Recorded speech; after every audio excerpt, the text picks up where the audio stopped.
Hi, and welcome to another episode of In the Archives with Michael Feinstein. I am not Michael Feinstein. My name is Chris Lewis, and I'm the Executive Director of the Great American Songbook Foundation. And we are here in the Songbook Library and Archives, where we house the papers of some of our country's greatest songwriters, composers, and lyricists. The core part of our mission is to make these materials accessible to the public, and one of the ways we do that is by digitizing these materials. We have several digitization projects underway right now, and I'm joined today by one of our partners, Justin Clark. Thank you, Chris. I'm really glad to be here today. I'm the Digital Initiatives Director for the Indiana Historical Bureau, which is a division of the Indiana State Library.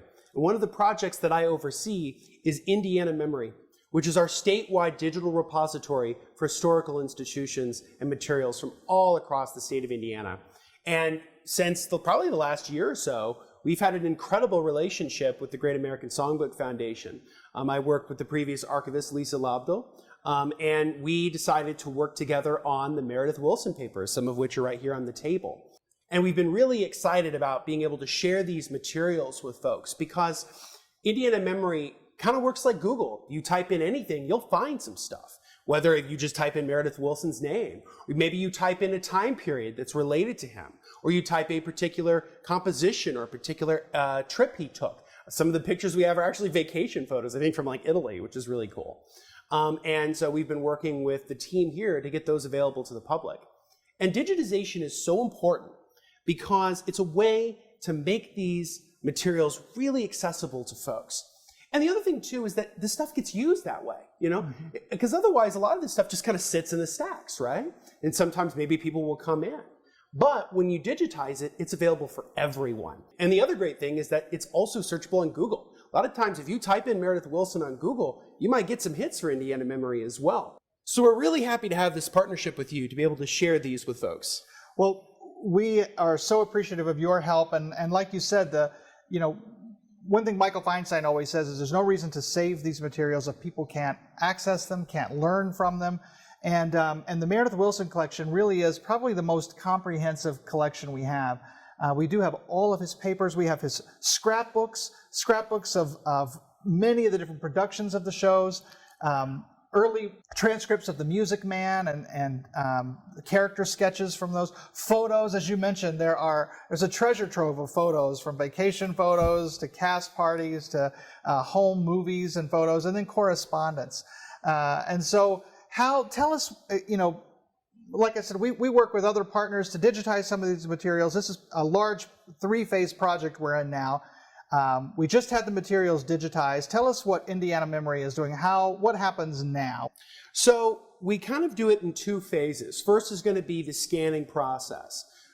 With Indiana Memory, we have pretty stringent standards for what we'd like digitized. So we ask for anywhere between 300 and 600 PPI, pixels per inch, and 24-bit color.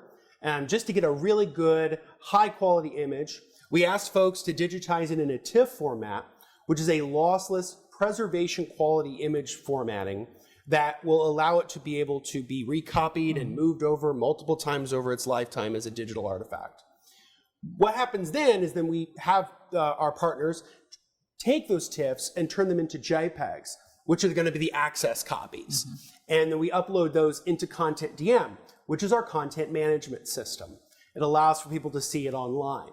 And so your interns or whoever on your staff will upload those images to Content DM, and then they'll be putting in the metadata. So, title, description, subjects. Anything in this room after 1926 is going to be in copyright for the most part. And most of this stuff is in copyright. Right. The Meredith Willson stuff will certainly be in copyright. And so once that is all done, then what we do is we actually harvest the collection from Content DM so that it can be viewed in Indiana Memory. Indiana Memory is much more of an aggregator of materials. And so it pulls from collections from all across the state, including yours. And so once those are available in Indiana Memory, then people can search, and then they can pull them right up, and they can continue to do their research.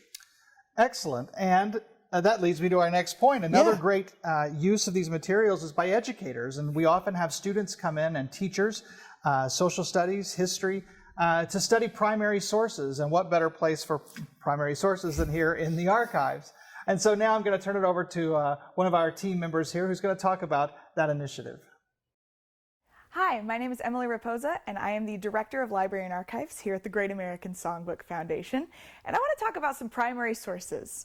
So primary sources are, of course, items that were created initially during an event by the original creator. So what does this mean?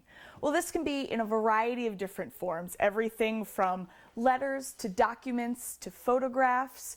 And we've got some here from the wonderful Meredith Willson collection here. So we have everything from an original script of The Music Man, of course a primary source because it is written by Meredith. This was written while he was trying to figure out the finalized script for the show. We have some photographs. Meredith Willson took lots and lots of photos of himself in a variety of different performances of The Music Man, all in these beautiful, beautiful scrapbooks. We also have a very cool document saved by the Willsons, and it's one of Meredith's marriage certificates as well, and then a picture of him and his wife on their honeymoon. So all of these primary sources created initially during the event. We also go on to build out from the script and include things like character sketches, the biographies written by Meredith Willson about all individuals in the show. This one happens to be Harold Hills. And then after The Music Man gains quite a bit of notoriety, Meredith starts receiving a lot of letters and other documents. And he saved all of them in these huge scrapbooks. And here we happen to have a letter from Doris Day. So again, an absolutely beautiful primary source. So if we have primary sources, we also have to have, of course, secondary sources. And these are items that give more context to the actual primary sources and add additional commentary. So these are not done by the original creator, but they're added on by other scholars, researchers, or others who have interesting stories to tell. So here we have some books about Meredith Willson and about The Music Man that help fill in some of the context for the items you see here on the table. If you have any primary sources of your own, please consider saving them so they can create a beautiful archive of your own. Thank you so much for supporting the Songbook and all of our preservation efforts. If you'd like to see more, please check us out at thesongbook.org. And thank you, Justin Clark from Indiana Memory, and for all the great work you do. You can learn more about them at indianamemory.org. Tune in next month for another episode of In the Archives with Michael Feinstein. See you then.